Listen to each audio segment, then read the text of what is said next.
राधे राधे दोस्तों। मैं इलेक्ट्रोहोम्योपैथ doctor RV. Goswami आपके अपने यूट्यूब चैनल में आपका हार्दिक अभिनंदन करता हूं।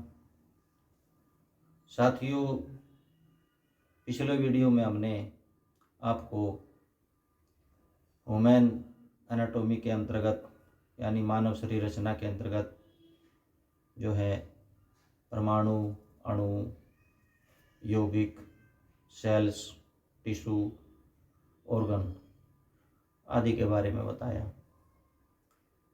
दोस्तों, इसी के अंतर्गत आगे की वीडियो में दोस्तों आज हम सिस्टम के ऊपर बात करते हैं। जो मैंने पिछले की वीडियो में आपको बतलाया था, सेल्स, टिश्यूज, ऑर्गन, ये सभी जो है ऑर्गन में पाए जाते हैं। सिस्टम के बिना जो है शरीर नहीं चल सकता। सिस्टम का मतलब है एक तालमेल, यानी कि सब जो अंग हैं वो मिल करके काम करते हैं, एक साथ मिल करके काम करते हैं। शरीर के विभिन्न विभिन्न अंग जो हैं दोस्तों, इसी क्रिया को जो हम सिस्टम या तंत्र कहते हैं। जैसे डाइजेशन सिस्टम है, डाइजेस्टिव सिस्टम है, पाचन संस्थान के विभिन्न अंग मिल करके जो है कठोर पदार्थ को नरम पदार्थ में कन्वर्ट कर देते हैं। जैसे हम कोई भी खाना वाना खाते हैं, कोई भी पदार्थ जो है खाद्य पदार्थ हम खाते हैं, उसको दांतों के द्वारा चबाया जाता है, फिर उसमें लार ग्रंथि मिलती हैं, सलाइवा मिलता है। उसके पश्चात में फिर वो ओसोफेगस के द्वारा जो स्टोमक में जाता है, वहाँ एसिल के द्वारा जो है उसको तोड़ा जाता है। इस प्रकार से जो ये डाइजेस्टिव सिस्टम जो है ये मिलकर के इस तरह से जो इसमें जैसे मुख है, ग्रास नली है, स्टोमक है, इस तरह के जो है उसके अंदर जो है ये तंत्रों से मिला हुआ एक ये पूरा सिस्टम है। दोस्तों, हमारे शरीर में जो है कोई भी सिस्टम है, डाइजेस्टिव सिस्टम है या सर्कुलेटरी सिस्टम है या फिर रेस्पिरेटरी सिस्टम है या स्केलेटल सिस्टम, कुछ भी हो, किसी भी सिस्टम को हम कम करके नहीं आंक सकते। सबका अपना अपना महत्वपूर्ण इस शरीर में स्थान है। तो दोस्तों, यानी कि सारे तंत्र मिल करके ही शरीर को कार्य कुशलता प्रदान करते हैं। इसी के अंतर्गत आज हम सबसे पहले लेते हैं त्वचा संस्थान, यानी कि इंटेगुमेंट्री सिस्टम। दोस्तों, इस सिस्टम में, इस तंत्र में जो है हमारे बाल, नाखून, त्वचा, ऑयल ग्लैंड्स वगैरह जो हैं ये शामिल हैं। यह तंत्र हमारे आंतरिक अंगों की रक्षा करता है और शरीर के तापमान को भी बनाए रखता है। जैसे शरीर में हीट हो जाता है, इंटरनल ऑर्गन में ज़्यादा हीट आ जाती है अंदर से, तो संवेद के माध्यम से जो है त्वचा जो है शरीर का तापमान सामान्य बनाए रखती है। दोस्तों, हम ज़्यादा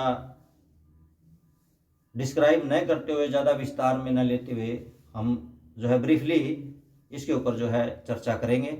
इसी के अंतर्गत अगला जो हमारा संस्थान है वो स्केलेटल सिस्टम है, अस्थि संस्थान जिसको हम बोलते हैं। दोस्तों, इस तंत्र के बिना जो है शरीर की बनावट की कल्पना नहीं की जा सकती। ये शरीर को जो है एक आकार प्रदान करता है और इसके साथ साथ में आंतरिक अंगों की रक्षा भी करता है और मांसपेशियों और नर्वस सिस्टम के माध्यम से जो है ये जोड़ों में गति भी प्रदान करता है। तो जैसे दोस्तों हम कोई भी हाथ उठाते हैं, ये हमारा हड्डी से बना हुआ है, लेकिन मांसपेशियों का जो है संयोग है और नर्वस सिस्टम का संयोग है, तो इसे हम हिला पा रहे हैं। इस सिस्टम के अंतर्गत दोस्तों पूरा बॉडी का ही जो इंटरनल ऑर्गन है सभी इसके अंदर आ जाते हैं। जैसे मुख है, ग्रास नली है, नाक, कान, आँख, अमाशय, छोटी आंत, बड़ी आंत, सभी जो है इसी तंत्र के अंदर आते हैं। अगला सिस्टम हम लेते हैं दोस्तों यूरिनरी सिस्टम। यूरिनरी सिस्टम जो है हमारी बॉडी के वेस्ट मटेरियल को जो है बाहर निकालने का एक माध्यम है। बाहर निकाल करके जो है शरीर को होमोस्टेटस कंडीशन में ये रखता है। तो शरीर में अनेक प्रकार के जो वेस्ट मटेरियल है, जैसे एसिड है, यूरिया है, इस प्रकार के जो वेस्ट मटेरियल हैं वो मूत्र के द्वारा बाहर निकाल दिए जाते हैं। इस संस्थान में दोस्तों किडनी, यूरेटर्स, यूरिनरी, ब्लैडर आदि जो भाग इसके अंदर आते हैं। तो इसके उपरांत जो दोस्तों अगला जो है वो है रिप्रोडक्शन तंत्र, रिप्रोडक्टिव सिस्टम, यानी कि प्रजनन तंत्र। यह तंत्र दोस्तों अपने जैसे जीव पैदा करके मानव सृष्टि का संचालन बनाए रखता है। पुरुषों में लिंग कोशिकाएं, शुक्राणु, और स्त्रियों में डिंब और ओवा जो है मुख्य भाग प्रजनन के लिए जो उत्तरदायी होते हैं। इस तंत्र से संतान पैदा होती है। इसमें स्त्री और पुरुष के बाह्य और अभ्यंतर अंग होते हैं, शामिल होते हैं।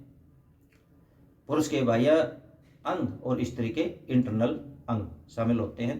दोस्तों पुरुष के बाह्य अंग, इसमें बाहर एक जो है मांसपेशी की थैलीनुमा एक जो है आकृति होती है, जिसको हम स्क्रोटल सैक के नाम से जानते हैं, जिसको वर्षण कोष कहते हैं। दोस्तों ये हमारे शरीर से बाहर रहता है। ये प्रकृति ने दोस्तों इसलिए बनाया है क्योंकि जो स्पर्म इसके अंदर निर्माण होता है वो ज़्यादा तापमान में जीवित नहीं रह पाता, क्योंकि इसको शरीर के तापमान से कम तापमान चाहिए। इसलिए प्रकृति ने इसको हमारी बॉडी से एक्स्ट्रा बाहर बनाया है। तो दोस्तों इसके उपरांत में हम अगला जो है सर्कुलेटरी सिस्टम आता है, रक्त परिसंचरण तंत्र, ब्लड सर्कुलेटरी सिस्टम। इस तंत्र के अंतर्गत दोस्तों हार्ट, आर्टरी, वैन और कैपिलरीज आते हैं। लंग्स के द्वारा जो है पल्मोनरी वैन के द्वारा जो है ऑक्सीजनेटेड ब्लड यानी कि शुद्ध रक्त को हृदय धमनी के द्वारा पूरे शरीर में जो है पहुंचाया जाता है। धमनी की जो आर्टरी की जो अंतिम छोर होती है वहाँ पर जो है छोटी छोटी शाखाओं में जो है वो बढ़ जाती है, जहाँ पर उसको एक जंक्शन सा बनता है, उसको हम बोलते हैं कैपिलरीज। यानी कि धमनी की जो अंतिम छोर होता है वहाँ पर वो छोटी छोटी शाखाओं में विभाजित हो जाती है, उसको हम कैपिलरीज बोलते हैं। दोस्तों जब रक्त शुद्ध प्रेशर के दबाव से यहाँ पर दबाव पड़ता है तो इनके अंदर से जो है कुछ रस जो है छनता है, जिसके अंदर प्रोटीन और विटामिन्स वगैरह कई तरह के जो पोषक तत्व होते हैं, ऑक्सीजन वगैरह होती हैं, वो उसे निकलते हैं और टिश्यू फ्लूइड के अंदर जा करके वो मिल जाते हैं। दोस्तों टिश्यू फ्लूइड में कोशिकाएं होती हैं,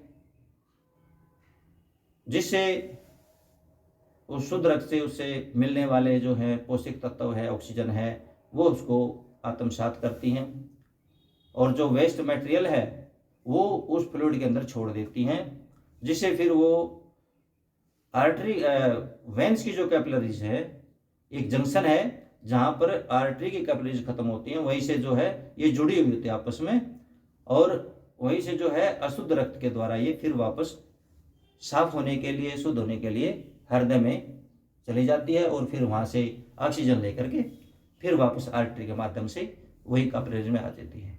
इस प्रकार से ये आवृत्ति चलती रहती है दोस्तों। जैसे हार्ट 1 घंटे में 72 टाइम जो है वो धड़कन करता है, धड़कता है। तो इस प्रकार से ये जो है क्रियाएं चलती रहती हैं। ऑक्सीजन युक्त और न्यूट्रिशन युक्त जो पदार्थ हैं वो ही इन कोशिकाओं को पोषित करते हैं, और जो वेस्ट मटेरियल है, carbon dioxide, urea, uric acid वगैरह जो है वो सब जो है उसमें अशुद्ध रक्त में चले जाते हैं। तो दोस्तों इस प्रकार से ये क्रम चलता रहता है। तो इसी के अंतर्गत दोस्तों जो आर्टरी के ऊपर प्रेशर पड़ता है उसको ब्लड प्रेशर कहते हैं। हृदय जब रक्त को बाहर फेंकता है तो धमनी की भित्तियों के अंतर्भाग पर जो है वो दबाव पड़ता है, और वहां पर वो थोड़ा सा फूल जाती हैं, और जब रक्त वहां से निकल जाता है तो फिर पूर्व स्थिति में वो आर्टरी फिर आ जाती है। दोस्तों इसी दबाव को ब्लड प्रेशर कहा गया है। यानी कि जब इसके ऊपर दबाव पड़ता है उसको सिस्टोलिक, और जब ये संकुचन स्थिति में आ जाता है, अनुस्थिलन स्थिति में आ जाता है, तो उसको डायसिस्टोलिक प्रेशर बोलते हैं।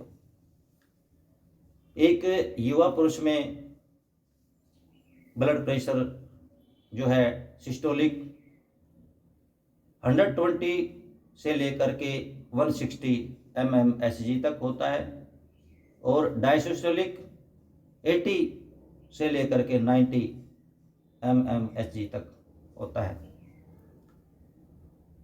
तो दोस्तों ब्लड में कौन से कंपोजिशन होते हैं इसके ऊपर भी आज बात करते हैं। दोस्तों ब्लड में 2 प्रकार के जो है कंपोजिशन हैं। पहला प्लाज्मा जो 55% होता है, दूसरा जो है सेलुलर कंपोनेंट बोलते हैं जो 45% होते हैं। यानी कि सेलुलर में है जैसे आरबीसी, डब्ल्यूबीसी, प्लेटलेट, एटीस, और प्लाज्मा में दोस्तों 91% वाटर होता है H2O, और 9% जो है वो सॉलिड यानी कि डिजॉल्व्ड सब्सटेंस उसमें पाए जाते हैं। और इस 9% सॉलिड के अंदर जो है, डिजॉल्व्ड सब्सटेंस के अंदर जो है, इसमें इनऑर्गेनिक और ऑर्गेनिक 2 प्रकार के कंपोनेंट फिर पाए जाते हैं। इनऑर्गेनिक कंपोनेंट में है जैसे sodium, calcium, potassium, magnesium, bicarbonate, chlorine वगैरह। और ऑर्गेनिक के अंदर जो है दोस्तों जैसे प्रोटीन है, हार्मोन, विटामिन, लिपिड और amino acid, urea, uric acid वगैरह जो है इस तरह के कंपोनेंट पाए जाते हैं। तो दोस्तों वीडियो ज़्यादा लंबा ना हो, क्योंकि ज़्यादा देर लंबा करने से फिर आप लोगों को बोरियत भी होती होगी। तो इसलिए दोस्तों बस 10 या 15 मिनट का ही वीडियो हम बनाएंगे, और जो आगे का भाग है वो अगली वीडियो में लेकर के फिर हम आपके बीच में उपस्थित होंगे। दोस्तों कुछ साथी हमारे जो ग्रुप में हैं अभी लास्ट में मिले हैं, यदि उन्होंने हमारी पिछली वीडियो जो है, जो 3-4 अभी जो है इस लेक्चर के ऊपर आई हैं, लेक्चर में आई हैं, वो उन्होंने शायद नहीं सुनी होंगी, तो दोस्तों मैं इस वीडियो की डिस्क्रिप्शन में उनका लिंक दे दूंगा, आप वहाँ से सर्च करके वीडियो को आप देख सकते हैं और अपना ज्ञानवर्धन कर सकते हैं। और दोस्तों जिन साथियों ने हमारे चैनल को सब्सक्राइब नहीं किया है वो इस चैनल को सब्सक्राइब कर ले और साथ में बेल आइकन का बटन भी प्रेस कर दें, ताकि जो वीडियो मैं आपके पास बीच में लेकर के आऊँ आपको उसका नोटिफिकेशन मिल जाए और आपको उसको सर्च करने की आवश्यकता ना पड़े।